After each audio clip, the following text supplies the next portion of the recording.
The Chicago Bears just dropped a last-minute move just before facing the Saints. Okay, now this is a surprise, and I wanted to get on here before church just to let you know the lay of the land personnel-wise heading into this Saints game today. Cannot wait for this game. And this all started when the Bears released Tano. Everybody thought it was a telegraph, right? Austin Booker's coming back. This is after he balled out in the preseason, had the knee injury, and this is his second week of the open practice window after being released off of IR. But man, this surprised me. Austin Booker, he's been downgraded to out just before the game, along with linebacker Amen, and predictably, Tano, he was promptly signed to the practice squad. So what gives, right? Well, the Bears released a statement that might be really bad news on Booker just when we thought the full complement of pass rushers was going to be seen today at Soldier Field. And this is straight from Brad Biggs from the Chicago Tribune. Booker has been listed as a full participant in practice for 2 weeks, but obviously the team doesn't believe he's quite where he needs to be to rejoin the mix for a pass rush that's looking for a spark. And if you look at it, Chicago does need a spark, right? Only 8 sacks on the season. One wonders how bad Booker must look to the coaching staff when they can't even bring him in for this game, just even on a rotational way for a really bad New Orleans Saints team. And I don't want to call them really bad because the New Orleans Saints have been a team that are like, hey, their record's terrible, but they've really given some teams some trouble along with this 1-win record. I mean, New Orleans is going to be legit difficult. Chicago cannot look past this game. Now, Biggs had a few other hints as far as what Chicago's plan is. Although the practice window extends just beyond the October 26th game in Baltimore against the Ravens, the Bears effectively have 3 practices next week to make a determination on what they want to do with Booker. Now, this is the thing. If they choose not to activate him next week, if they don't activate him to the 53-man, he will have to spend the remainder of the season on IR. So the Bears chose not to be aggressive in adding a pass rusher before week 1, right, during the offseason. They wanted to wait for a healthy Booker, I think, wait for him to return, develop this season. But now, so far, that hasn't been good for the defense, right? And one has to wonder if general manager GM Ryan Poles, if he's going to make a trade for a defensive end before the deadline. And that's coming up right on November 4th. Now, on top of this news about Booker, there's another move, and this might affect DeAndre Swift and his availability for the game. He is still limited, questionable or limited. It was looking like it was going to be a game-time decision to assure that he was going to play, and if he does play, is he going to be 100%? Maybe this means something, because the Chicago Bears yesterday, late last night, they announced that the club has activated running back Travis Homer from reserved from the IR list, and he was on the IR list alongside Booker. Designated to return, and he's elevated along with lineman Jonathan Ford and kicker Jake Moody. Santos is still going to be out. Jake Moody is elevated. He's going to be our kicker for one more game, and I absolutely love this tryout for Moody. The guy can kick from distance, and his leg's going to be tested because this is going to be a pretty windy game at Soldier Field. So once again, he's going to be tested, and I think it's an open competition for this kicking job. So let's look at Homer. That's a little alarming, right? Because one injury concern for this week is running back DeAndre Swift. He has that groin injury that happened during the Monday night win against the Washington Commanders. Questionable still for Sunday's game. Really a game-time decision. I think he's going to play, but it's going to be a question of actually how effective he's going to be. This is a hear from Swift on Friday.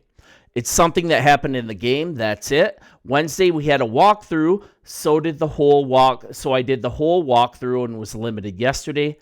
I'm good, though. We have players say they're good a lot and not play. But whether he's good to go through a full game will be the question, as injuries can easily be aggravated even in warm-ups. But Travis Homer being elevated, That's really telling in my book. But I also think that he's being activated because he's a strong blocker. You could say just put in Monangai. You could say Roshan Johnson is a strong blocker. But I think maybe it's because Swift, he's ranked as the best pass blocker. Say that 10 times fast. The best pass blocker in the entire NFL so far, and that's by PFF, for much of the season. So losing him is more than losing a running back. It's losing an important part of your blocking game. Homer, that's his calling card. Homer is a fantastic run blocker and pass blocker. He'd be a huge help because, as I said, running back Kyle Monangai, he's really struggled as a pass blocker according to PFF. So now we're looking at not activating AM. That's amen. That's to be expected. The Bears are without him. The Bears are without Noah Sewell due to a concussion as well. That means the Bears will most likely lean on a rookie.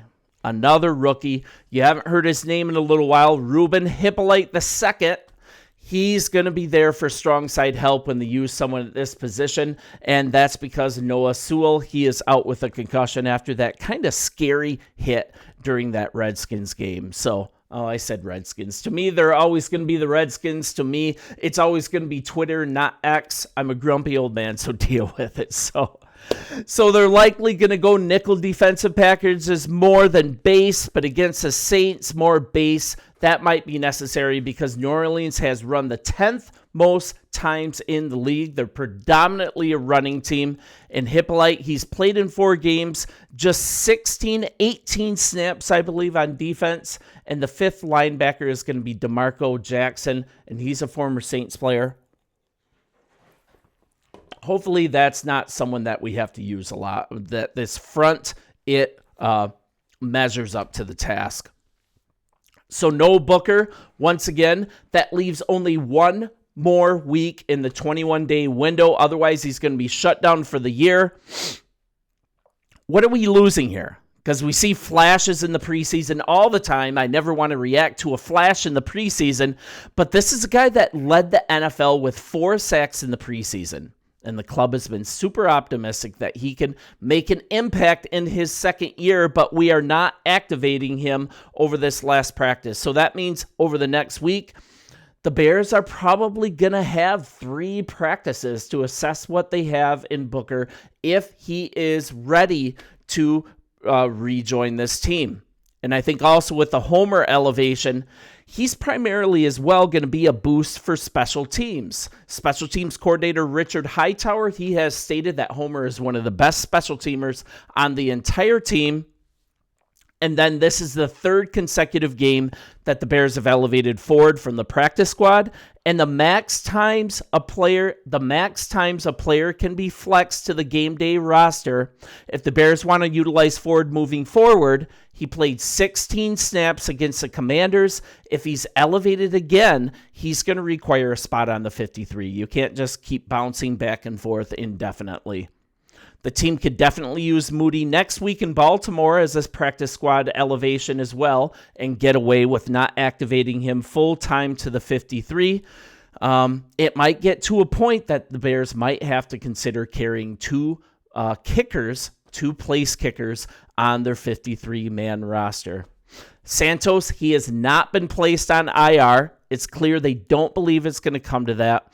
Monday, Moody was 4 of 5 on field goals, including the game winner from 38 yards out as time expired. So a lot of good problems here. Would have loved to have Booker back. It kind of worries me that the coaching staff doesn't think he's quite up to where he should be. Hopefully these next 3 days of practice after this victory, bear down, we're going to plan on a victory here. He's going to have about 3 practices for the coaches to look at him and see if they want to activate him or not for the year. I think we'll still see him on the field.